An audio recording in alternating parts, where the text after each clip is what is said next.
الحمد للہ رب العالمین، الصلاة والسلام علی رسولہ الامین وعلی آلہ واصحابہ اجمعین، اما بعد فقد قال اللہ عز وجل فاعوذ باللہ السمیع العلیم من الشیطان الرجیم، بسم اللہ الرحمن الرحیم، وَإِذَا سَأَلَكَ عِبَادِي أَنِّي فَإِنِّي قَرِيبٌ أُجِيبُ دَعْوَةَ الدَّاعِ إِذَا دَعَانِ فَلْيَسْتَجِيبُوا لِي وَلْيُؤْمِنُوا بِي لَعَلَّهُمْ يَرْشُدُونَ آمنت باللہ صدق اللہ العظیم،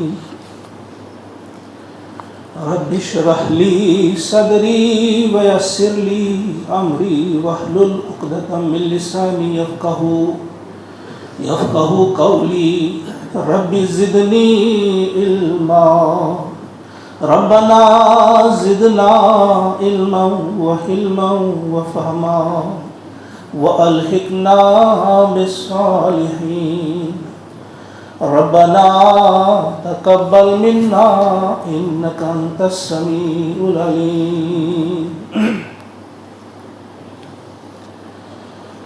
معزز و محترم حاضرین، ہم انشاءاللہ ذکر کی مجلس ہوگی، اللہ سے ہم آج رات مانگیں گے، گڑگڑائیں گے اور اپنے گناہوں کی مغفرت کروائیں گے، لیکن پہلے چند باتیں آپ کے سامنے رکھوں گا، اس کے بعد ہم شروع کریں گے۔ ایک آیت سب کو یاد ہے، یہ وَإِذَا سَأَلَكَ عِبَادِي عَنِّي، یہ آپ جانتے ہیں کس جگہ ہے، یہ سورہ بقرہ میں ہے۔ اس سے پہلے بھی رمضان کا ذکر ہے، اس کے بعد بھی بیچ میں یہ آیت آئی ہے۔ سب لوگ حیران ہیں کہ بھئی اوپر بھی ذکر ہے رمضان کا، نیچے بھی ذکر ہے رمضان کا، بیچ میں یہ آیت کیوں آئی دعا سے متعلق؟ تو پھر مفسرین نے کہا، انہوں نے سمجھایا کہ اصل میں رمضان ہے ہی دعاؤں کا مہینہ۔ پہلے رمضان کا ذکر شہر رمضان والی آیت ہے، اس کے بعد جو آیت ہے اس میں احل لکم لیلۃ الصیام الرفث الی نسائکم والی آیت، بیچ میں یہ ہے۔ گویا اس میں ایک سبق ہے، واضح سبق یہ ہے کہ یہ مہینہ ہی پورا دعاؤں کا مہینہ ہے۔ اس میں کیا بات ہے؟ مختصر اگر ذرا صبر کریو کہ دارشن اگر وضو پرابلم آئے صرف تہمی اور خاطر گیس واتھوں نت رجوع بہت آرام سے زیادہ طویل چن پروگرام تھومت کی تو یہ انفرادی عبادت خاطر کافی وقت دیون احساس انشاءاللہ صرف کرو اس مختصراً تم پت تراو یل گھر ہیکو پڑھ تہجد۔ اس میں ہے وَإِذَا سَأَلَكَ عِبَادِي عَنِّي، اے حبیب، اے نبی کریم صلی اللہ علیہ وسلم، وَإِذَا سَأَلَكَ عِبَادِي، جب یہ میرے بندے آپ سے میرے بارے میں پوچھیں، یہاں بھی نقطہ ہے وَإِذَا، اور جب، وَإِن سَأَلَكَ نہیں آیا، ان ہوتا ہے اگر یہ پوچھیں، مشورہ فرق، اگر یم پرشنے سوال یل یم پرشنے سوال زچیش یہ کہ یہ پیٹ سمجھے اگر کنسون بچ دور ایس نیبر تم ایسے تمس پراڑن، اگر وہ کہیں گے اگر وہ آئے گا، یہ کبھی کہہ سکتی ہے ماں، وہ کیا کہے گی؟ جب وہ آئے گا۔ یہ فرق ہے، یعنی اللہ کو اتنی محبت ہے آپ سے، وہ انتظار میں ہے کب آپ دعا کریں گے، کب آپ پوچھیں گے۔ وَإِذَا سَأَلَكَ عِبَادِي، اور جب آپ سے پوچھیں گے میرے بندے میرے بارے میں، فَإِنِّي قَرِيبٌ، تو میں تو بہت ہی قریب ہوں، اجیب دعوت الداعی، میں جواب دیتا ہوں ہر پکارنے والے کی پکار کا، اذا دعان، جب بھی وہ پکارتا ہے، فَلْيَسْتَجِيبُوا لِي، لہذا انہیں چاہیے کہ میری پکار پہ لبیک کہیں، یعنی یہ تو ہے کہ میں ان کی پکار پہ لبیک کہوں گا، مگر پھر ان کا بھی اتنا فرض بنتا ہے کہ وہ بھی میری بات مانیں. فَلْيَسْتَجِيبُوا لِي تمنتے پیسے فَلْيَسْتَجِيبُوا لِي وَلْيُؤْمِنُوا بِي، اور چاہیے انہیں کہ وہ مجھ پر ایمان لے آئیں. لَعَلَّهُمْ يَرْشُدُونَ، تاکہ وہ ہدایت یافتہ ہو جائیں، وہ رشد و ہدایت والے. تو یہ دعا جو ہے یہ کتنی اہم چیز ہے. صرف ایک دو مثالیں آپ کے سامنے رکھوں گا. آپ میں جو ٹیچر ہیں انہوں نے دیکھا ہوگا، یا ٹیچر اگر نبی ہیں گھر میں ان کو اس چیز کا تجربہ ہوگا. ایک بچہ چھوٹا ہے، اس کی پینسل ٹوٹ جاتی ہے، وہ بہت روتا ہے کہ اس کے لیے یہ بہت بڑا مسئلہ ہے کہ سارے بچے یہاں بیٹھے، ان کے ہاتھ میں پینسل ہے، یہ لکھیں گے، میرے ہاتھ میں ہے نہیں. اس وقت جب ٹیچر دیکھتا ہے کہ یہ رو رہا ہے، کہتا بیٹا کیا بات ہے، میری پینسل ٹوٹ گئی. تو پھر اس میں رونے کی کیا بات ہے، یہ کوئی مسئلہ نہیں، ٹھہرو. وہ اپنی جیب سے پین نکالتا ہے اور اس کے ہاتھ میں یہ لو لکھو. اس میں دیکھیں کہ بچے کے لیے بہت بڑا مسئلہ تھا، اس وقت وہ تھا، لیکن ٹیچر کے لیے کوئی مسئلہ نہیں تھا. اسی طرح سے آپ دیکھیں، آپ میں بہت سارے اس وقت دل میں لیے ہوں گے، بہت سارے مسائل ہیں. کسی کا ایک کام پینڈنگ ہے، کسی کا دوسرا پینڈنگ ہے، کسی نے دعا کی ابھی تک وہ سمجھ رہا ہے پوری نہیں ہو رہی ہے، کسی کی بیٹی کی شادی کا مسئلہ ہے، کسی کے روزگار کا مسئلہ ہے. آپ کے لیے مسئلے ہیں یہ، لیکن اللہ کے لیے کوئی مسئلہ نہیں ہے. اللہ تعالیٰ کہتا ہے کیا بیٹا انٹرویو دیا تھا، کیا رہ گئے آپ، پھر کیا ہوا. جس طرح ٹیچر کہتا ہے بچے سے پھر کیا ہوا، یہ لو دوسرا. اگر آپ کی آج دعا آپ کو لگا کہ قبول نہیں ہوئی، کوئی مسئلہ نہیں ہے، پھر مانگو میں دوں گا. یہ کوئی مسئلہ نہیں ہے اللہ کے لیے. ہمارے لیے کوئی مسئلہ لگتا ہے کہ ہمارا فلاں کام پینڈنگ ہے، یہ نہیں ہو رہا ہے، وہ نہیں ہو رہا ہے، تو اللہ تعالیٰ فرماتے ہیں کوئی مسئلہ نہیں، مانگو کیا کیا آپ نے مانگنا ہے. دوسری چیز، دعا کرنے سے جتنی بھی ہم کریں گے اس میں فائدہ ہی فائدہ ہے، اس کا کوئی سائیڈ ایفیکٹ نہیں ہے، اس سے کوئی نقصان ہونے والا نہیں ہے.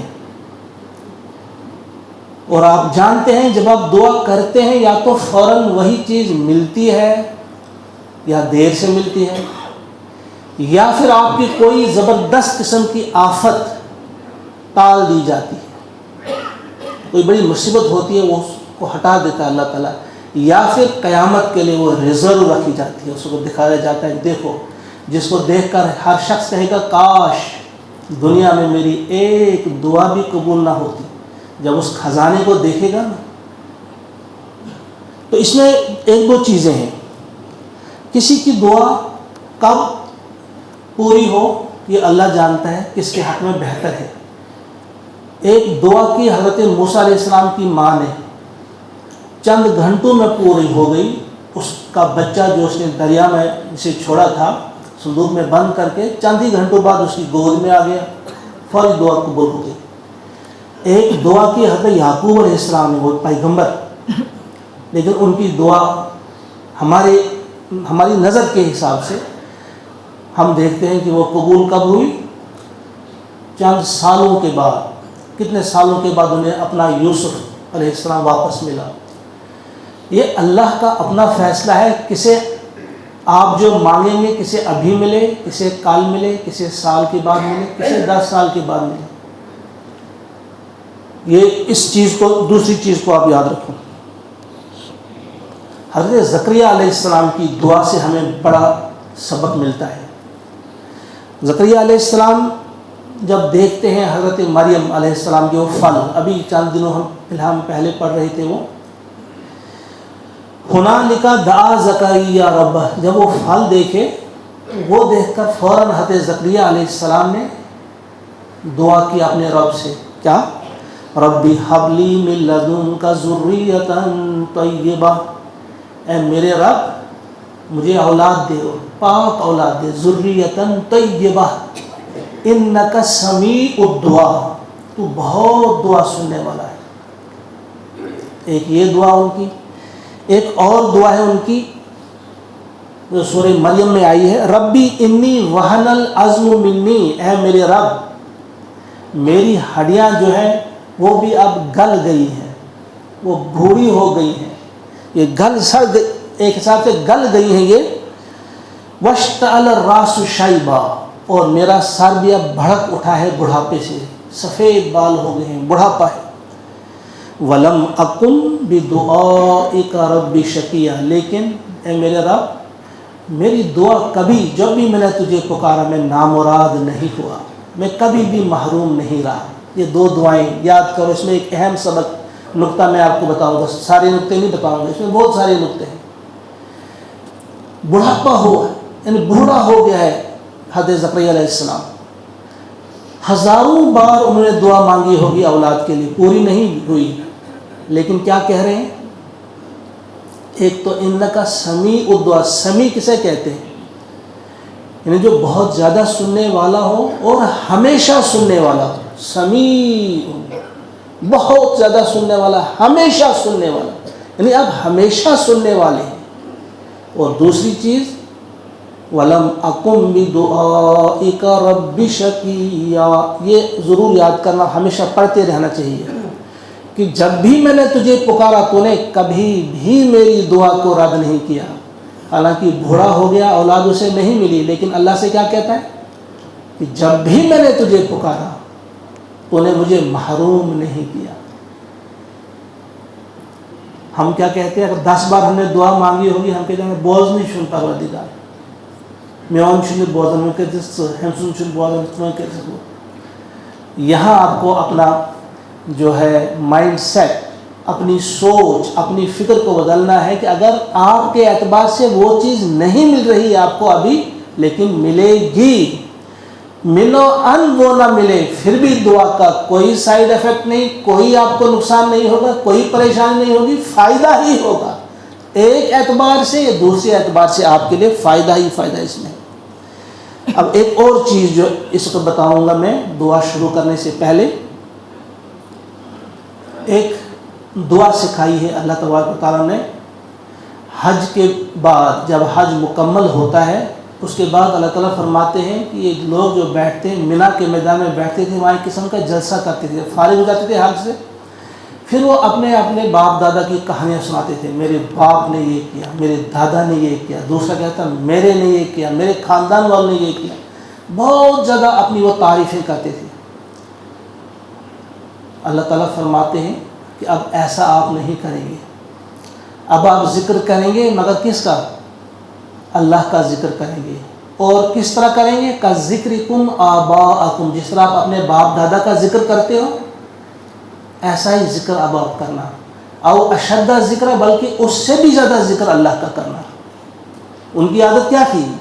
کلچر ان کا بنا ہوا تھا، جو ہی حج ختم ہوا پھر بیٹھتے تھے، سناتے تھے اپنے اپنے، اور ایک جلسہ ہوتا تھا مینا میں، تو میرے نے کیا کیا، اس نے کیا کیا۔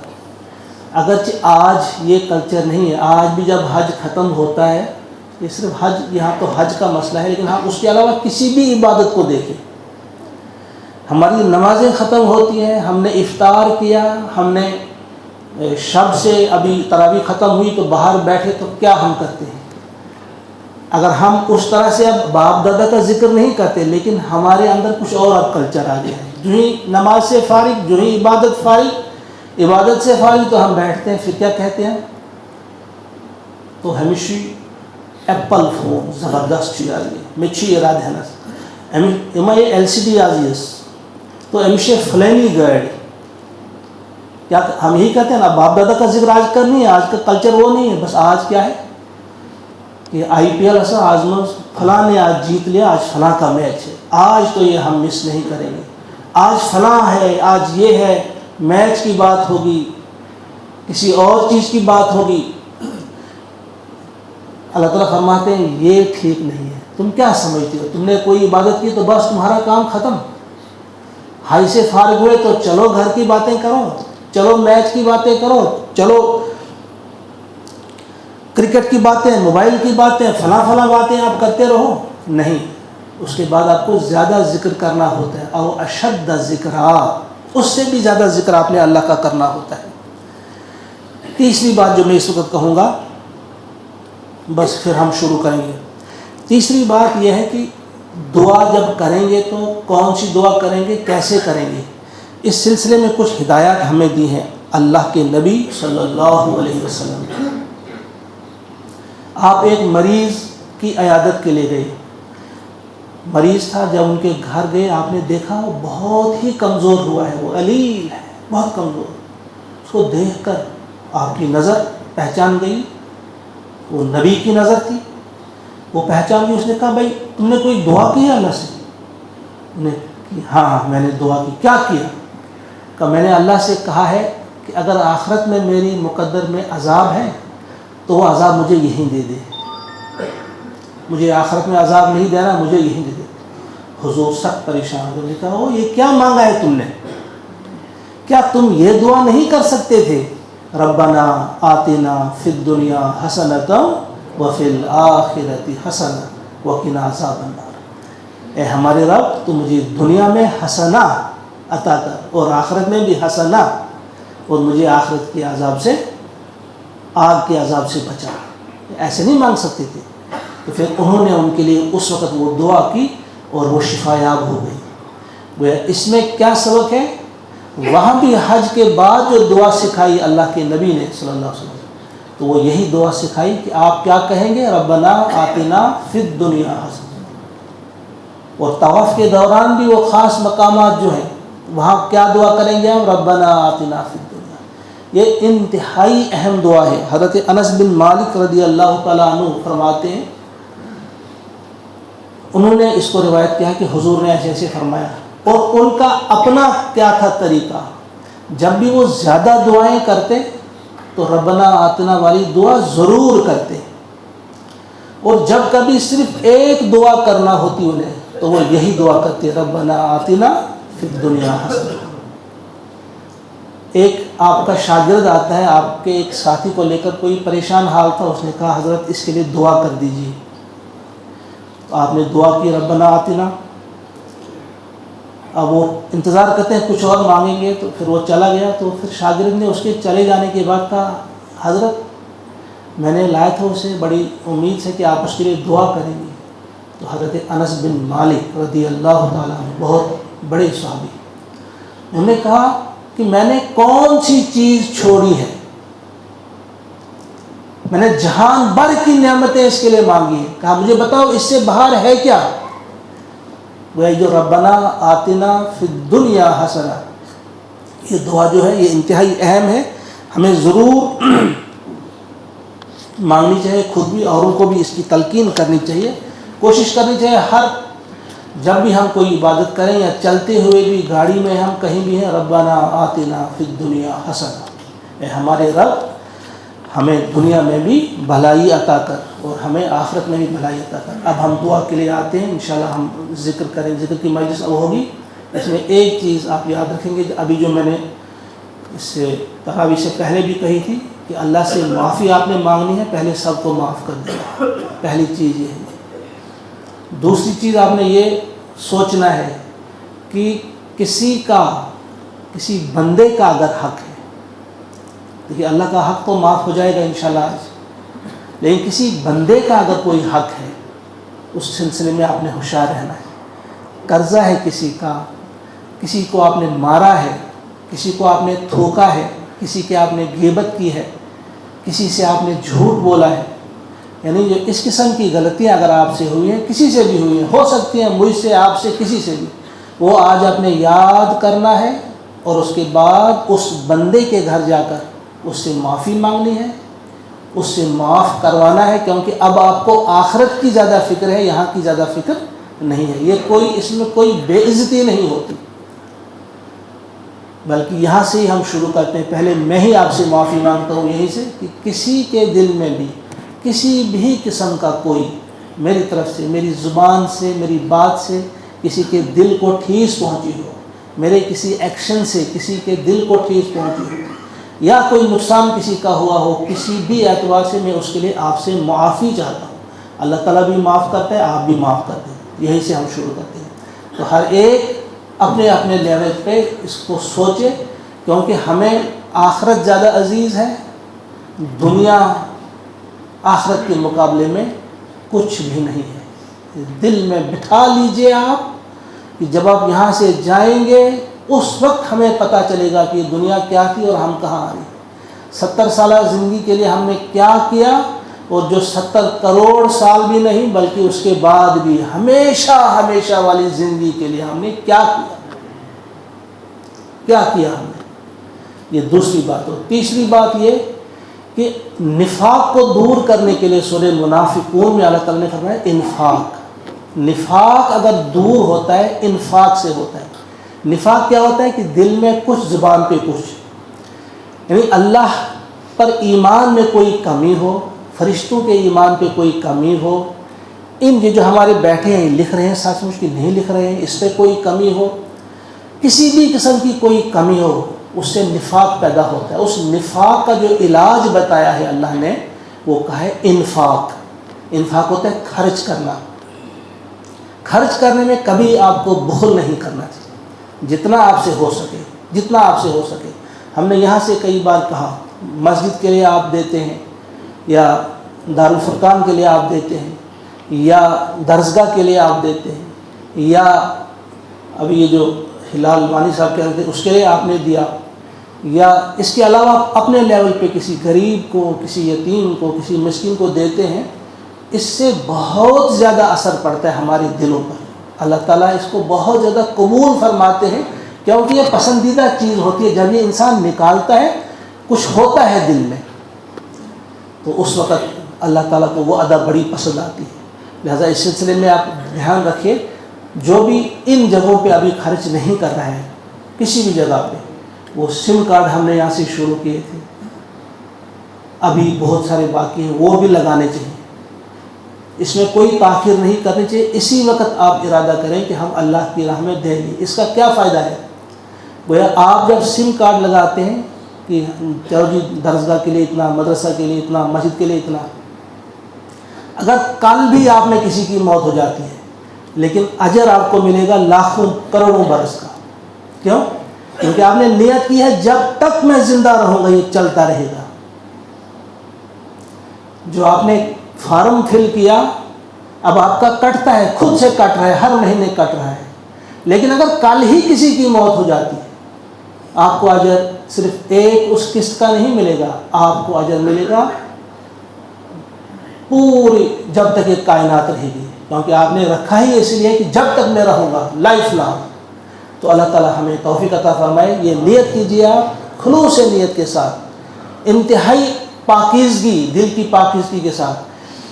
تو اس وقت ارادہ بھی کیجیے کہ ہم کچھ انفاق کریں گے، چاہے 10 روپے 50 روپے وہ بھی ہم خرچ کریں گے۔ اسی وقت نیت کیجیے، اس کے بعد جو دعا ہے آپ دیکھیے آپ کی دعا ضرور قبول ہوگی۔ ابھی نیت کیجیے کہ ہم خرچ کریں گے، چاہے کل دیں گے، 10 دن کے بعد دیں گے، 50 دن کے بعد بھی دیں گے، لیکن نیت کیجیے کہ ہم دیں گے ایک رقم، تو انشاءاللہ آپ کی دعا قبول ہو جائے گی۔